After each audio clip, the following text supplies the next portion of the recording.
السلام علیکم دوستوں، کیسے ہیں آپ سب؟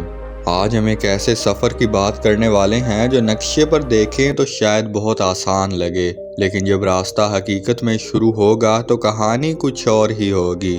ہم پاکستان سے بنگلہ دیش کی طرف جانے کی کوشش کریں گے، لیکن مسئلہ یہ ہے کہ پاکستان اور بنگلہ دیش کی آپس میں کوئی سرحد ہی نہیں ملتی۔ درمیان میں بھارت کا پورا علاقہ آتا ہے، تو پھر پاکستان سے بنگلہ دیش تک زمینی راستے سے کیسے جایا جا سکتا ہے؟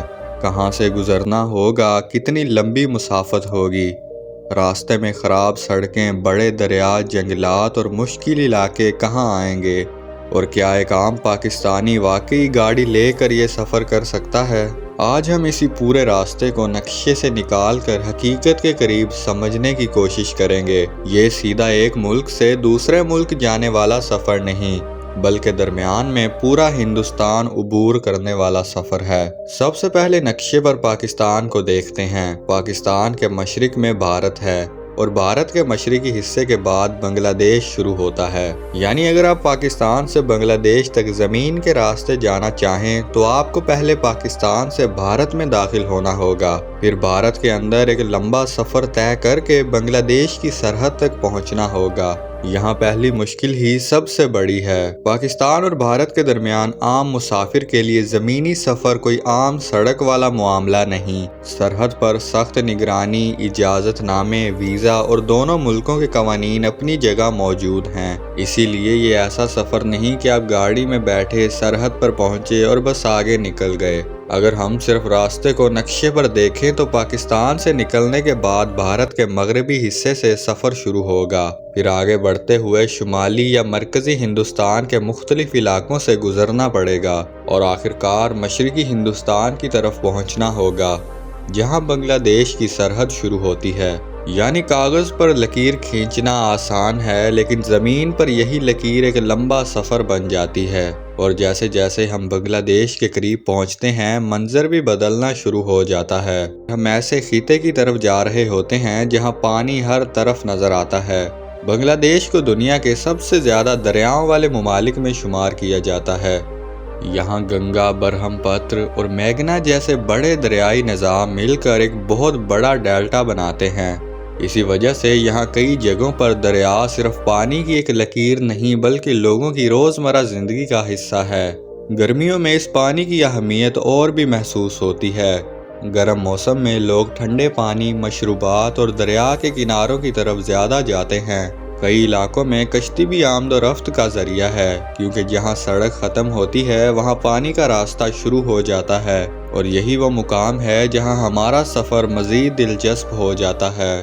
سوچئے، ایک طرف گاڑی سڑک پر چل رہی ہے لیکن آگے ایک چھوٹا دریا آ جاتا ہے۔ ہر جگہ ایسا نہیں کہ گاڑی سیدھی آگے نکل جائے۔ بعض مقامات پر پل موجود ہیں، جبکہ کچھ علاقوں میں کشتی یا فیری کے ذریعے دریا عبور کرنا پڑتا ہے۔ اگر راستہ دور دراز علاقے سے گزر رہا ہو تو سفر کا وقت بھی بڑھ سکتا ہے۔ بنگلہ دیش کا بڑا حصہ نسبتاً ہموار اور نشیبی زمین پر مشتمل ہے، لیکن اس کا مطلب یہ نہیں کہ ہر جگہ پکی اور بہترین سڑک موجود ہوگی۔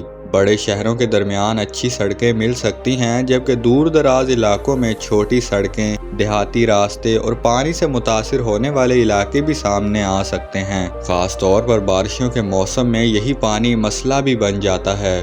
لیکن ہماری اس کہانی میں ایک دلچسپ بات یہ ہے کہ ہم گرمیوں کے سفر کی بات کر رہے ہیں۔ جب گرمی اپنی جگہ ایک چیلنج بن جاتی ہے، لمبا سفر، گرم موسم، مسلسل ڈرائیونگ اور پھر ایسے علاقے جہاں راستہ بار بار بدلتا محسوس ہو، ان سب کے ساتھ سفر آسان نہیں رہتا۔ اور بنگلہ دیش پہنچ کر ہمیں ایک اور چیز مسلسل نظر آتی ہے: پانی۔ کہیں دریا، کہیں نہر، کہیں تالاب اور کہیں چھوٹی کشتیوں میں سفر کرتے لوگ۔ یہاں پانی صرف منظر کا حصہ نہیں بلکہ لوگوں کے کام، سفر، کھیتی باڑی اور روزمرہ زندگی سے جڑا ہوا ہے۔ اگر آپ کسی دیہی علاقے میں جائیں تو ممکن ہے کہ ایک طرف مٹی کے گھر اور سبز کھیت نظر آئیں، اور دوسری طرف پانی کا وسیع پھیلاؤ۔ بچے کنارے پر کھیل رہے ہوں، کشتیاں آ جا رہی ہوں اور مقامی لوگ اپنے روزمرہ کے کاموں میں مصروف ہوں۔ لیکن ہمارا مقصد صرف بنگلہ دیش کی خوبصورتی دیکھنا نہیں، ہم یہ بھی سمجھنا چاہتے ہیں کہ پاکستان سے یہاں تک پہنچنے میں حقیقت میں کیا کچھ پیش آ سکتا ہے،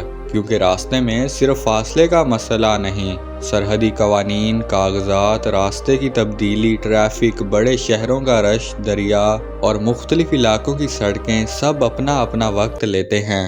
اور ایک عام شخص کے لیے سب سے اہم بات یہی ہے کہ پاکستان سے بنگلہ دیش تک براہ راست کوئی عام زمینی راستہ موجود نہیں۔ درمیان میں بھارت آتا ہے، اسی لیے پورا سفر مختلف ملکوں کے داخلے کے قوانین کے مطابق ہی ممکن ہوگا۔ اگر کوئی شخص قانونی اجازت اور ضروری دستاویزات کے ساتھ یہ سفر کرے تو نقشے کے مطابق یہ ایک انتہائی لمبا زمینی سفر بن سکتا ہے۔ لیکن اگر آپ اسے صرف ایک عام روڈ ٹرپ سمجھ رہے ہیں تو یہی آپ کی سب سے بڑی غلطی ہے، کیونکہ ایک ملک سے دوسرے ملک تک پہنچنے کے لیے صرف گاڑی اور سڑک کافی نہیں ہوتی، راستہ بھی چاہیے، اجازت بھی چاہیے، سرحد بھی عبور کرنی ہوتی ہے، اور ہر ملک کے اپنے قوانین کا خیال رکھنا پڑتا ہے۔ اور پھر جب آخر کار آپ بنگلہ دیش کی طرف پہنچتے ہیں تو محسوس ہوتا ہے کہ آپ واقعی ایک بالکل مختلف ماحول میں داخل ہو گئے ہیں۔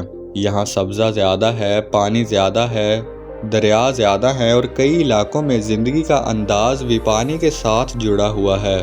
ایک طرف مصروف شہر ہیں جہاں گاڑیوں کا رش اور بلند عمارتیں نظر آتی ہیں، اور دوسری طرف ایسے دیہاتی علاقے ہیں جہاں کشتی اب بھی لوگوں کی زندگی کا اہم حصہ ہے۔ یہی بنگلہ دیش کی خاص بات ہے، ایک ایسا ملک جہاں زمین اور پانی ایک دوسرے سے الگ نہیں لگتے، اور شاید اسی لیے پاکستان سے بنگلہ دیش تک کا یہ سفر صرف دو ملکوں کے درمیان فاصلہ دیکھنے کا نام نہیں، یہ ایک ایسے سفر کی کہانی ہے جس میں ایک طرف پاکستان ہے، درمیان میں بھارت کے وسیع علاقے ہیں، اور آخر میں ہم پہنچتے ہیں ایک ایسے خطے میں جہاں دریا، سبزہ اور پانی زندگی کا لازمی حصہ بن چکے ہیں۔